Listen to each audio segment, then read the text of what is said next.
इतना खराब रहा, अगर इसके बारे में बोलना प्रारंभ कर दें तो रात हो जाएगी।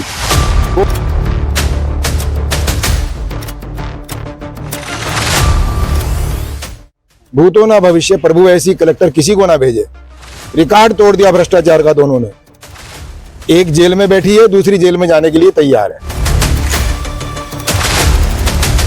रख दिया आपने। आपको खुद आईएएस रहे हैं, क्या भ्रष्टाचार कलेक्टर करता है या करवाया जाता है, किसी के दबाव में होता है? वर्तमान सरकार में जो ब्यूरोक्रेसी है वो इतनी दबगी, उसने सब कुछ भूल गया और ये लुटिस्तान बना दिया भाई छत्तीसगढ़।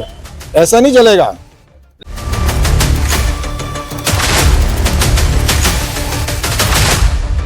राहुल गांधी जी के बारे में हम कोई टिप्पणी नहीं करना चाहते।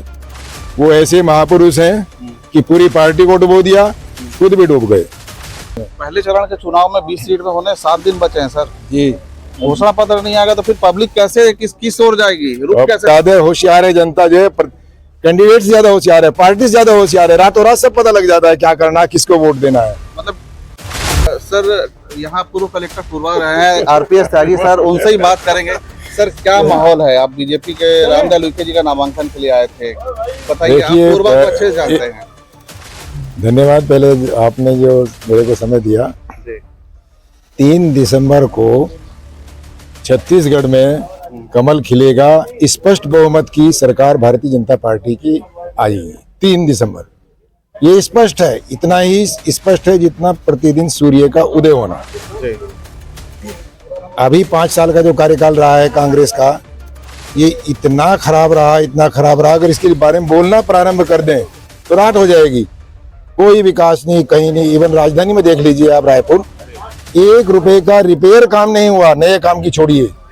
ऐसी स्थिति पूरे छत्तीसगढ़ में है। केवल छत्तीसगढ़िया कह के बेचारों को छत्तीसगढ़ कह तुम गोबर बीनो, ये करो वो करो, और माल तुम बीनो।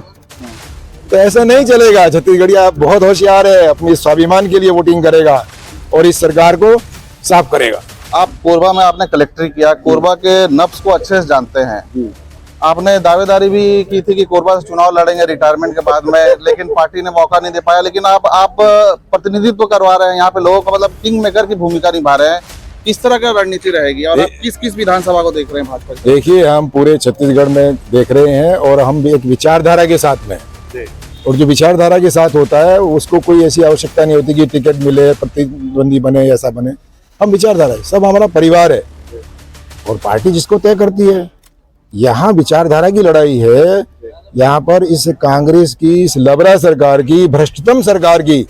और आप कोरबा का बार बार नाम ले रहे। कोरबा में आप 2 महिला कलेक्टर आई। भूतो ना भविष्य, प्रभु ऐसी कलेक्टर किसी को ना भेजे। रिकॉर्ड तोड़ दिया भ्रष्टाचार का दोनों ने। एक जेल में बैठी है, दूसरी जेल में जाने के लिए तैयार है। तो ऐसा तो है। कलेक्टर तो आप भी थे। हाँ, हम थे कलेक्टर, इसीलिए बोल रहे हैं भाई, डॉक्यूमेंट्स कहीं नहीं जाता। जो आप गलती करोगे, ऐसी गलतियां कर रहे हो, नियम कायदे सब कानून ताक पर रख दिया आपने। आपको खुद आईएएस रहे हैं, क्या भ्रष्टाचार कलेक्टर करता है या करवाया जाता है, किसी के दबाव में होता है? देखिए, भ्रष्टाचार जो है वो व्यक्ति विशेष पर डिपेंड करता है। आप कलेक्टर होंगे, एसपी होंगे, आप कितना बात मानेंगे।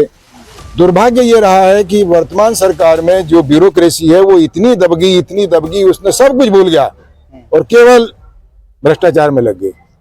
ये लुटिस्तान बना दिया भाई छत्तीसगढ़। ऐसा नहीं चलेगा। ये मौजूदा जो कांग्रेस से यहाँ कोरबा से जो विधायक हैं और राजस्व मंत्री है, उनका भी आरोप था कि जो भ्रष्टाचार में डूबा था वो जेल में है, और उन्होंने कलेक्टर से झगड़ा भी किया, सड़क का पेमेंट रोक दिया था। और राजस्व मंत्री का दावा है कि कोरबा का गढ़ है, कोरबा कांग्रेस का गढ़ है और यहाँ पे चारों सीटें पे कांग्रेस आएगी। कुछ बताइएगा। नहीं, ऐसा कोई गढ़ नहीं है। 3 दिसंबर को पता लग जाएगा कैसे ये गढ़ जो है ढह जाएगा। 3 दिसंबर है, ज्यादा दूर नहीं है। कुछ टिप दे के जाइए प्रत्याशियों के लिए। कोई टिप्स नहीं। हमारी टिप्स तो ये है, सबको शुभकामनाएं हैं। चुनाव है, लोकतंत्र का पावन पत्र है। इसमें सब आप डुबकी लगाओ, बढ़िया तरीके से मेहनत करो। जिसको ईश्वर चाहेगा, आपको मेहनत रहेगी, वो जीत जाएगा। बीजेपी घोषणा पत्र अभी तक जारी नहीं कर पाई, कांग्रेस ने भी जारी नहीं किया आज तक। लेकिन कांग्रेस लगातार मंच से पब्लिक के सामने जाके घोषणा कर रही है। कांग्रेस राहुल गांधी जी के बारे में हम कोई टिप्पणी नहीं करना चाहते। वो ऐसे महापुरुष हैं कि पूरी पार्टी को डुबो दिया, खुद भी डूब गए। भूपेश बघेल भी घोषणा कर रहे हैं लगातार किसानों को लेकर, धान को हर लेकर। आदमी स्वतंत्र है बोलने के लिए, स्वतंत्रता ये है, बोलने की स्वतंत्रता है हमारे देश में। पहले चरण के चुनाव में 20 सीट में होने 7 दिन बचे हैं सर। जी, घोषणा पत्र नहीं आएगा तो फिर पब्लिक कैसे किस ओर जाएगी, रुख कैसे तय होगा? आज के जमाने में आईटी टेक्नोलॉजी में आप सब अच्छी तरीके से जानते हैं, इतनी ज्यादा होशियार है जनता, जो है कैंडिडेट ज्यादा होशियार है, पार्टी ज्यादा होशियार है, रातों रात सब पता लग जाता है क्या करना है, किसको वोट देना है। मतलब डिजिटलाइजेशन का फायदा मिलेगा। यस, डिजिटलाइजेशन नंबर 1 पर जाएगा, मोदी जी की कृपा से टॉप पर रहेगा। आप सुन रहे थे, ये आरपीएस त्यागी हैं, कोरबा के कलेक्टर रह चुके हैं और अब भाजपा में जो यहाँ से प्रत्याशी हैं उनका समर्थन कर रहे हैं, उनकी जीत को लेकर लगातार उनको मोटिवेट किया जा रहा है। और आज पाली थानाखर से जो बीजेपी के जो विधायक प्रत्याशी है उनका नामांकन दाखिल करने पहुंचे थे और उनका साफ तौर पर दावा है कि कांग्रेस ने जिस तरह से पूरे प्रदेश में भ्रष्टाचार किया है और उस भ्रष्टाचार का खामियाजा उनको हार के साथ भुगतना पड़ेगा। और कोरबा जो जिसे कि कांग्रेस का गढ़ कहा जाता है, यहाँ पर कोरबा की चारों विधानसभा सीट में भाजपा का कब्जा होगा। कोरबा से न्यूज़ कट टू कट के लिए विजय कुमार।